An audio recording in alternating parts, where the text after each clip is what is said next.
everyone, today I'm here to talk about Big Little Lies, the HBO miniseries adaptation. So like I said, it's been an HBO miniseries adaptation based on the book Big Little Lies by Hbo Miniseries. I actually read a couple years ago and I really enjoyed it. Hbo Miniseries is one of my favorite adult authors. She writes very addicting, very mysterious, interesting books. If you don't know about the book or show, it is about three mothers that live in Monterey, California, but in the book they live in Australia. I forget which part, but they obviously changed it from Australia to California. Like I said, we follow three main characters, three mothers. We have Madeline, who has two daughters. One is named Abigail, she has with her ex-husband, and one she has named Chloe, who is in first grade. I think all the kids are in first grade or second grade as far as this adaptation goes. We also have Celeste, who is married to Perry. She has twin boys named Max and Josh, who are also in first grade as well. Like, they're all in the same class, all of these kids are.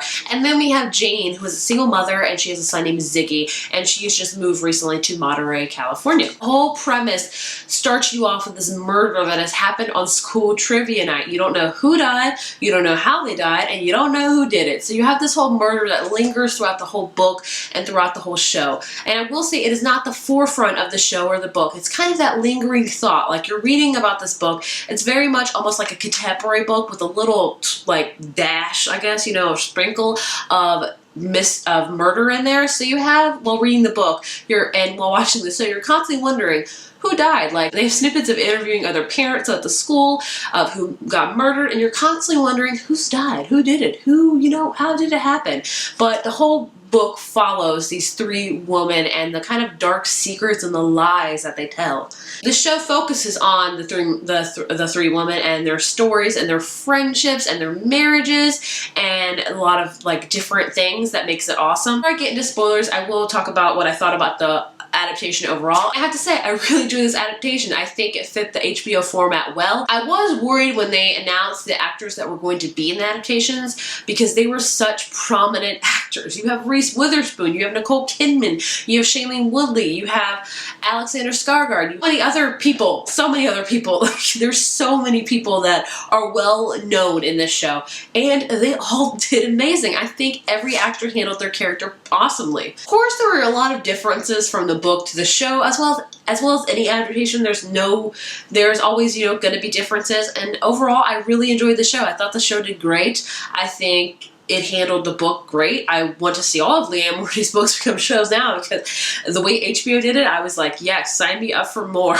If I could give this show a rating, I put 4.5 out of 5. I really enjoyed it. Like I've said before, I'm really glad that a lot of these book adaptations are going to avenues are going to formats such as Netflix, such as HBO, such as Hulu. I think they're fitting those formats perfectly, and I really enjoy the content that they are putting with these books. Like, I think they're doing it great. The show's cinematography was beautiful. The show's soundtrack was beautiful.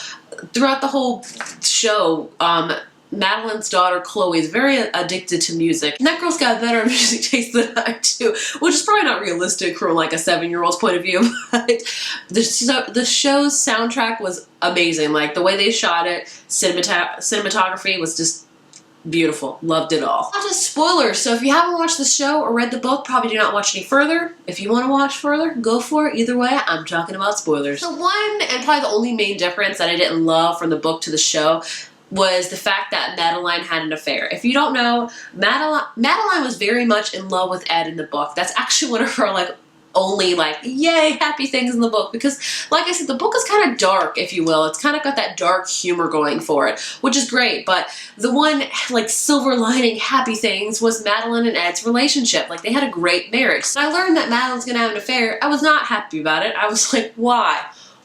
But the more I watched, the more I understood it. It kind of humanized Madeline, because she's very much a very strong character. A lot of people say that she's almost like Tracy Flick from Election, which I 100% agree with.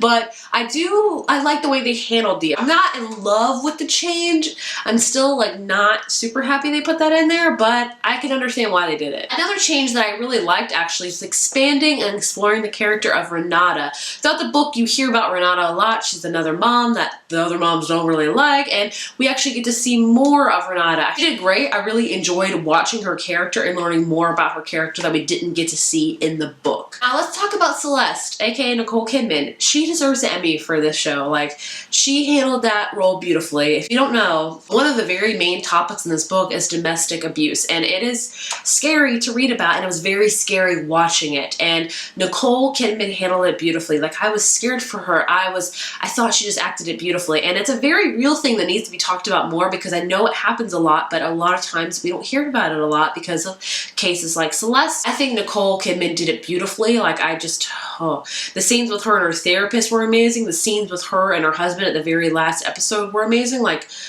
it was very, very raw to watch that. Raw would be the perfect word for that. Nicole Kidman did amazing with this role. Also learned in the show and the book, obviously, that Max is actually the one that is hurting Annabella, Renetta's daughter, and not Ziggy. And the way Celeste handled that was beautiful, as well as, you know, we learned that domestic abuse, like, it's got that nature versus nurture thing that I don't think the kids in the show, I don't know if they actually saw it. I think they've heard it. But in the book, I'm pretty sure they didn't see or hear it. But it just shows you that, like, what their father is doing affects them. Like, it is, like, because they're seeing it. Like, that's just, it was very, oh gosh, I'm telling you, man, the book hits you right in the hard place, as well as the show. Like, that, like, it just goes to show you, like, your kids see. You think they don't see, but they see. And I think that was very important that they put that in there as well. I will say that the show made it obvious that Perry was Ziggy's father. Throughout the whole book, I had no clue that Perry was Ziggy's father. Like, not one inkling of a clue. So when I got to the end of the book and that happened, I was like, what the... I was floored. But the show makes it pretty obvious. And I was kind of upset about that. I was like, no, this needs to be 100% surprise. Like, everyone should feel that surprise at the end that they learn that Perry is Ziggy's father. But the show dropped so many hints. Like, so many hints. And I was like, oh, because that way I felt with the book when I learned that revelation, it was insane. I wish they would have just made it a little bit harder to guess. Now we're going to talk about the ending, the very pivotal scene of the book and the show. The scene where Perry confronts Celeste in front of her friends and literally starts hurting her in front of her friends, and her friends are all trying to help her, and then Bonnie pushes him down the stairs. I love the way they filmed that scene, where it was just had that beautiful piano music. It was just, you didn't, like it all happened fast, and then it was that beautiful piano music. You didn't have any sort of sound from the actors and people and everything, and then it cuts it back on as soon as Bonnie pushes him.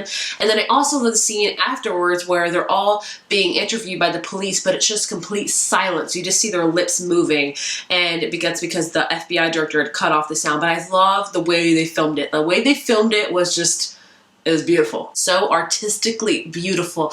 I loved the way they shot it. I love how in the book and the show that this event brings these women together. They all kind of have their differences. They all kind of aren't necessarily on the same page, but this one thing brings them all together. They're all in agreement that they didn't see anything. They didn't see that Bonnie pushed Perry down the stairs. They're all tied together now in a way forever because of this murder. I do wish they would have elaborated more on Bonnie's backstory and not the whole show. Bonnie is a very pacifist person, like she is in the book. She's very much, you know, peaceful. She's very much non-confrontational. She wants everyone to be happy. So to see Bonnie, like, openly push Perry down the stairs is no surprise, because, you know, she was seeing her friends get hurt, but it's also kind of uncharacteristic for Bonnie as well. So in the book, that Bonnie's father actually abusing her mother. So seeing that brought up memories of that for her. So definitely, obviously, why she pushed Perry, but they would have talked about that more in the show of Bonnie's backstory, because I do feel like it plays a big part into it. Overall, like I said, an amazing adaptation.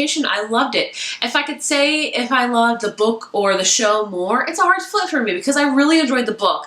I gave the book 4 out of 5 stars, and I gave the show 4.5 stars, so I guess you could say I like the show maybe a little bit better, but I like the way it was a mini-series, so everything's done, everything's wrapped completely nicely. You know, there's no open rooms for another mini-series from it, but I mean, If they want to do other Leah Moriarty books, that would be awesome as well. But overall, like I said, I thought it was a great adaptation. HBO does more book adaptations, even though they're already doing a lot. I want to see more. Watch the Big Little Lies adaptation. Tell me what your thoughts and opinions down below. Did you like the book more? Did you like the show more? Did you like them both equally? Let me know your thoughts. I would love to hear them. If you like this video, be sure to give it a thumbs up. I make bookish videos 3 times a week, so be sure to subscribe to see more, and I will see you in my next video. Bye.